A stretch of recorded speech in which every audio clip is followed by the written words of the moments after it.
Hi everybody, all my followers, welcome to another video. So this video today is on a 2006 Citroen C3.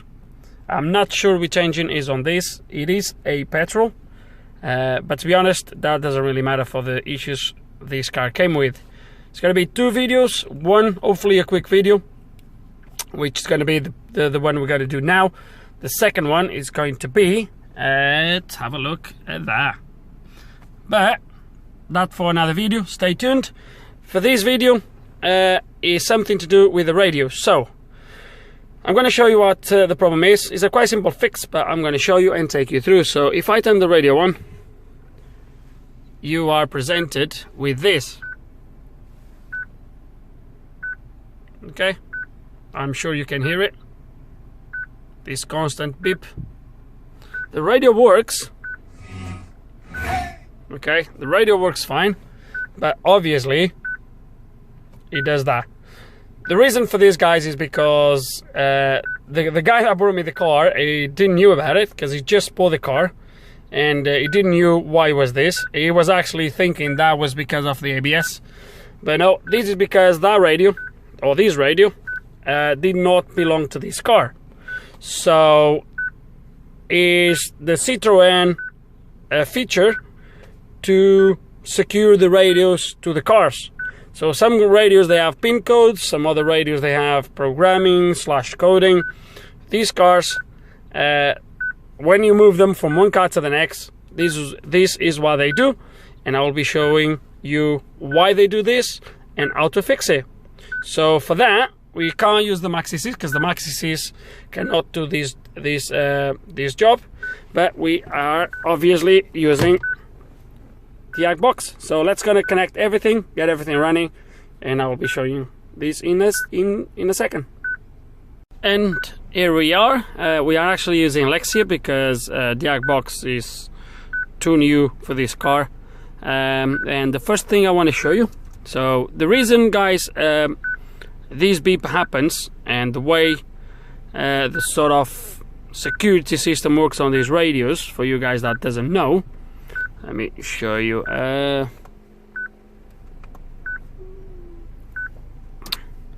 The way it works is like this. Let me show you.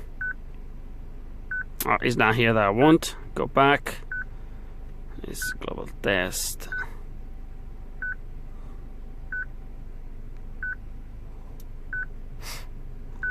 So let it to do the thing, and I will show you in a second.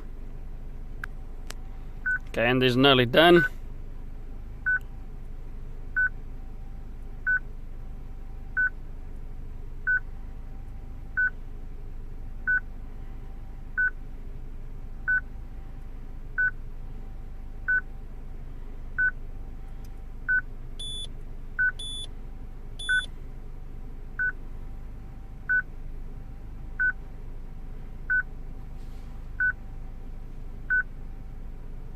Okay, so let me show you something here. Let's go to BSI.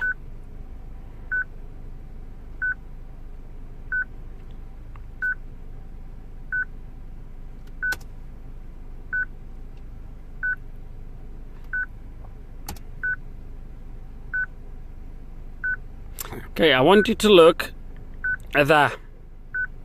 Just look at the last 5 numbers. 25001. 25001. So that's the VIN number.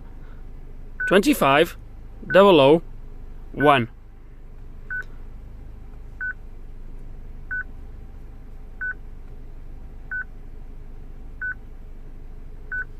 Let's do the scan. Okay. Now we're gonna go on to the radio.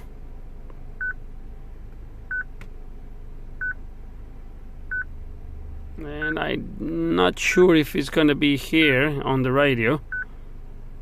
No, it's not. It's gonna be on parameters, maybe.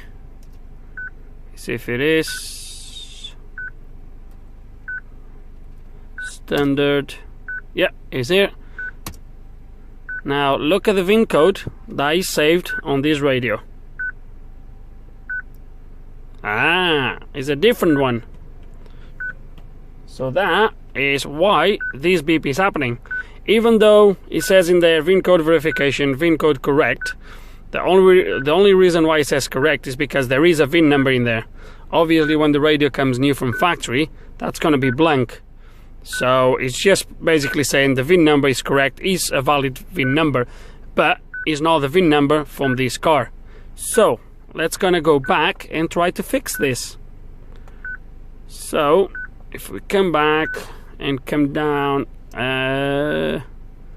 perhaps here, I guess, manual configuration, VIN code, there he is. So now I'm going to put the new VIN code. Let me do it and then we'll proceed. Okay guys, and as you can see, the new VIN number is there now, the same VIN we have seen in the BSI. And now we press configuration, and I think my beep should go away straight away, as you can probably still hear the beep.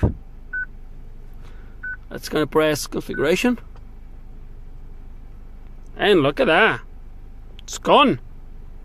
Beep is gone. Press enter, and now we're gonna go back. Obviously you can see that there is no beep, but if I go now to parameter measurements, standard measurements, VIN code, there is my new VIN number.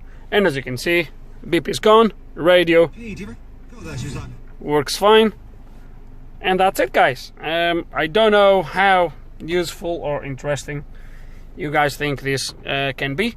Nevertheless, I hope it can help someone out there. Hope there's some information here it can be useful to you guys. And that's it for this video. Hope you enjoyed the video. If you do have any questions, any comments guys, put them below, and like always, thanks for watching.